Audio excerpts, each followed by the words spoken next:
My father was born in Athens in 1930, was orphaned at age 12.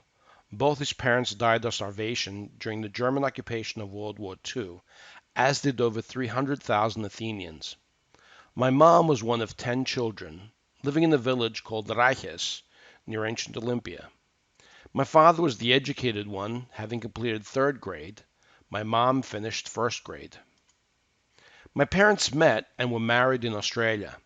For my parents, Australia was a world of opportunity and hope, a wealthy land with good and friendly people, a place where they could raise their children and give them a good education. I was born in Redfern and then moved to Rockdale, a suburb of Sydney. My homeland's a beautiful country. I loved my school and was a good student. We had a beautiful school, plenty of resources, a great learning environment. On Fridays, we lined up for inspection in our white sneakers, shorts, and t-shirts. Our school was divided up in 4 teams: Cook, Bass, Phillips, and Flinders. Each team got points for academics and athletics. I played rugby and cricket. The school bus would take us to our away games. We even had TVs at our school. We could periodically watch educational programs. I'll never forget seeing the Apollo 11 lunar landing. One small step for man, one giant leap for mankind. Wow, it blew our minds wide open. Endless possibilities. It'd be cool to be an astronaut, a pilot, an engineer, a scientist. I loved math and science. My teachers encouraged me to dream big. Even in Greek school, which I attended twice a week after regular school, my teachers would forecast a bright future. While talking with friends and cousins, we'd make big plans and have even bigger dreams. Although my parents loved Australia, they longed to return to Greece. We moved to Greece in the 1970s, even though there was a military junta. I started high school in Athens. Greece is a beautiful European country filled with warm and caring people, but with less resources than Australia. There were no TVs in the school, no labs, no school buses. Heck, our playground was covered in asphalt. Although as Greek, I was a little bit different. I spoke of becoming an astronaut, an engineer. I was still a dreamer. My best friend Anesi was the only one that thought it was possible. The other students looked at me as if I was from Mars. You're not in Australia, they would say. We don't make anything here. Commonly discussed careers were your parents' business, the government, or tourism.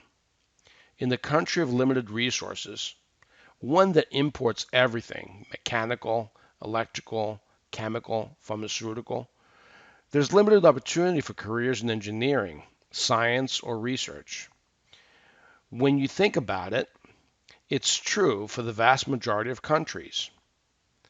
We don't make things slowly leads to we can't make things. As the reality would set in, my options were pruned back. There were limited post-secondary opportunities, and even if I got into the university, the opportunities after graduation were more limited. I did not get into university.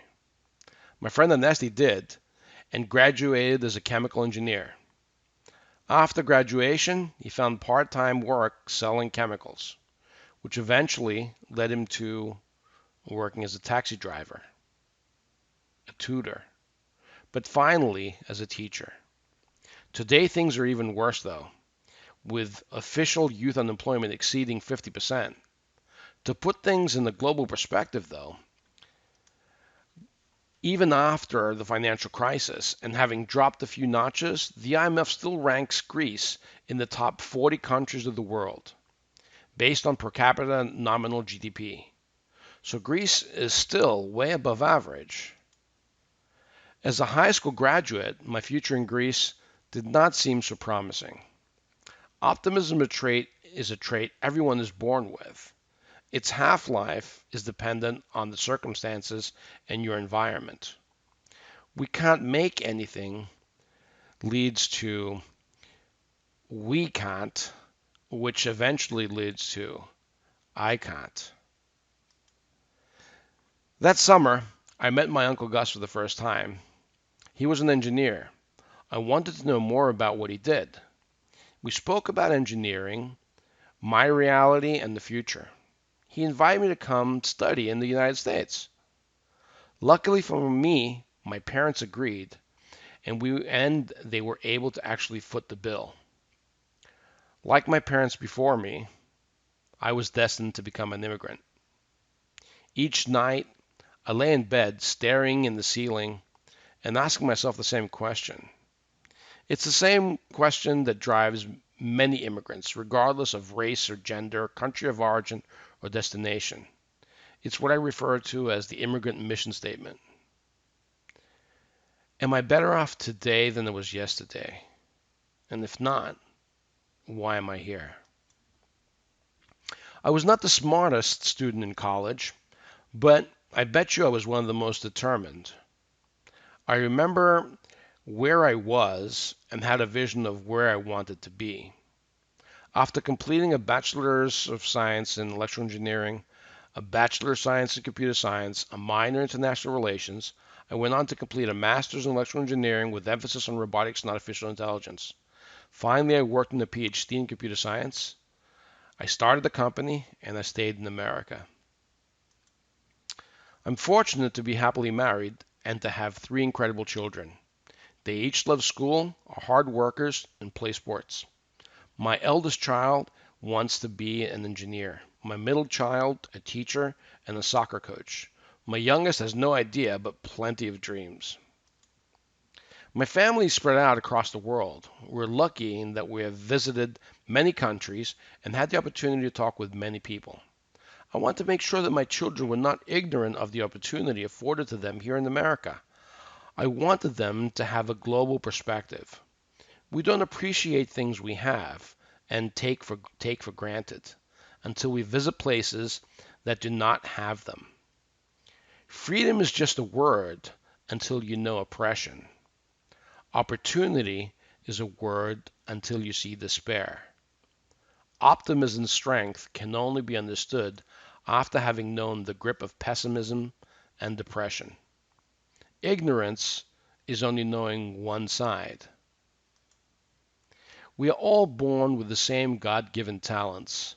In order to develop and grow, though, we need care, nurturing, and a good environment. We each have opinions. Some say owning a house is the American dream. I find that short-sighted. To me, the American dream is what our children have. A future of no limits. A future where they can have a dream. A future where they can be an engineer, a scientist, a researcher, an astronaut, teacher, president, anything they want. Such a dream can only exist in a country that values its citizens, signs bills of rights, and declares that providing freedom, life, liberty, and the pursuit of happiness is its primary goal. Not for the few, not for the successful. Lady Liberty lifts her lamp beside the golden door, showing the world that this is the place where dreams come true. This is where the tired, the poor, the homeless, and tempest-tossed, those yearning to breathe free, can come to succeed. This is where this Australian Greek immigrant came, worked hard, and found the life he dreamed of.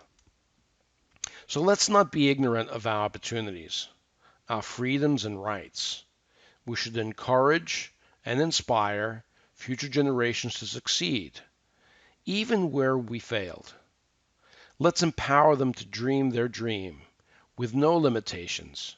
Help them imagine a better world and a better place for all. Our children are already in the world's wonderland. Let's help them seize the moment. Carpe diem. Thank you.